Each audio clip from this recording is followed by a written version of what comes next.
Mapagpalang hapon mga kabertudes. Ngayon may ipapakita po tayo na isang Holy Trinity na sa kadami-dami na yung binalatan namin na Holy Trinity ay isa lang po ang nakuha natin. Kasama ko po yung kaibigan natin, kasama natin yung kapatid natin na si Leo Ari Musang. Wala siya ngayon dito, umuwi na. Ngayon kasama ko po yung kapatid natin sa spiritual, si Spark Galban. Ay nakahanap kami ng Holy Trinity, tig-iisa kami. Bali ang nakuha namin ay sa dami-dami yung nabuksan namin, pero wala, isa lang talaga ang nakuha namin. Ito yung libon na mahaba. Ito ipapakita ko sa inyo ang tinatawag na Holy Trinity. Meron din akong nakuha noong Holy Thursday na Holy Trinity. Libon po siya na maliit. Ganito lang kahaba. Ito po siya yung pinakita ko na noon. Ito. Yung Holy Trinity. Yan po ang nakuha natin. Ito po ang Holy Trinity. Para po siyang sa loob na parang ahas. Ayan. Para po siyang ahas, mahaba. Mahaba po yan. Ito po may pangkalahatan. At ipapaalam ko sa inyo, ito po ay hindi kailangan na orasyonan o dasalan. Ito ay kusa lang po ito nagbibigay ng proteksyon sa tao na humahawak nito. At hindi ito ginagawang i-praktisan, babarilin nyo po. Kung babarilin nyo man, ito po ay isusuot nyo po, at kung matapang kayo magpapabaril na ito po, ayan, yung butike, yan po ay papahiwatig na totoo yung mga sinasabi natin. Ito po ay protektado po kayo pag hawak nyo o kwintas nyo. Pag pinabaril nyo po ito na hindi nyo po ito hawak na hawak, ito po ay mawawala yung gabay o lilisan yung gabay kasi hindi mo po siya hinahawakan.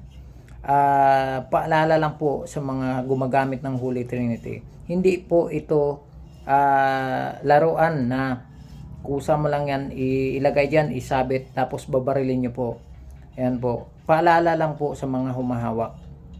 Kasi ito, pag sinabit nyo po yan, katulad din yan ng mga kwintas na binabaril, pinatamaan, inuorasyonan para babarilin lang.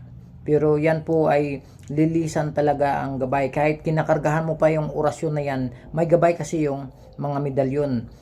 Ito, may gabay din ito. Pag walang may humahawak sa kanila, talagang lilisan po yan. Hindi po yan uubra sa bala. Yung bala na yan ay tatagos talaga dito, mawasak talaga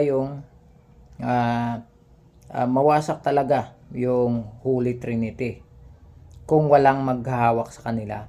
Kaya kung gusto niyo man lang na magpabaril kayo, magpabaril hawak nito, isuot nyo, tapos try nyo barilin. Talagang protektahan kayo ng gamit nyo.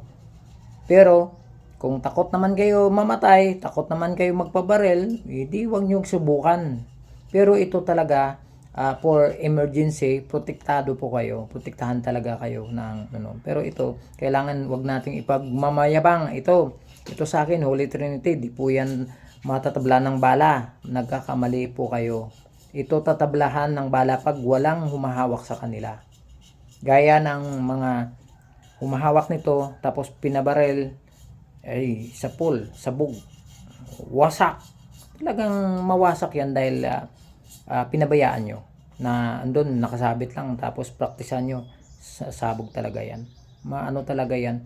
Pero pag suot nyo yan, protektado kayo through sa physical at saka spiritual, magkasama po yan.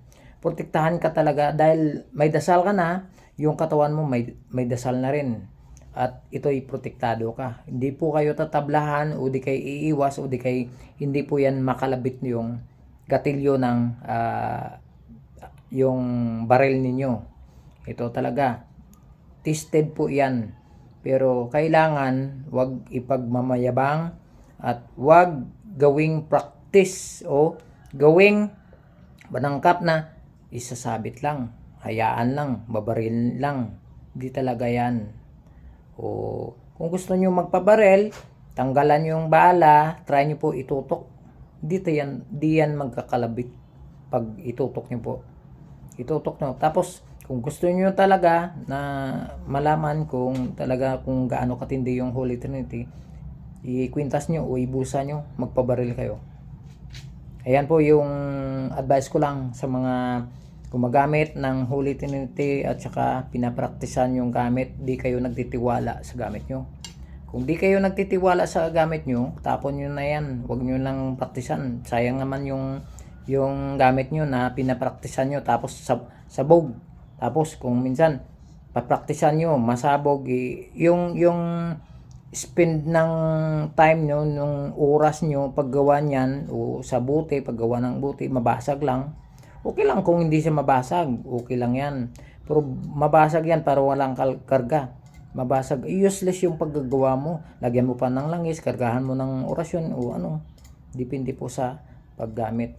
Ayan o, Holy Trinity. Bawat isa sa amin, meron ganito. Ayan o. Iyan kay Spark. Shout out sa viewer. Followers name Brother Steve. Ito sa akin. Ayan sa kanya, ito yung sa akin o. Yan. Sa kanya puti. Sa akin, parang ahas. Ayan o. Holy Trinity, 3 kantos yan. Ayan o.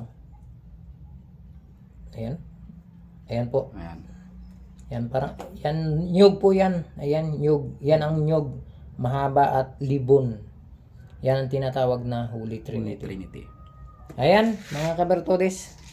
Ayan po, shoutout po sa ano natin, sa mga kaibigan natin. Si Dinis sa Bernabe, shoutout. Sa mga kapatid niya, shoutout. Shoutout din sa kay magkakapatid, si DJ, Bernabe, shout out si Joyce, shout out sa kay tawag dito sa kay Jomar, shout out Jomar Bernabe, shout out kay nanay diyan sa bahay. Maraming salamat sa ano sa amin sa kanilang bahay. Shout out po sa inyong lahat. Magandang hapon. Paalam muna tayo. God bless po sa inyong lahat. Ingat po kayo lahat.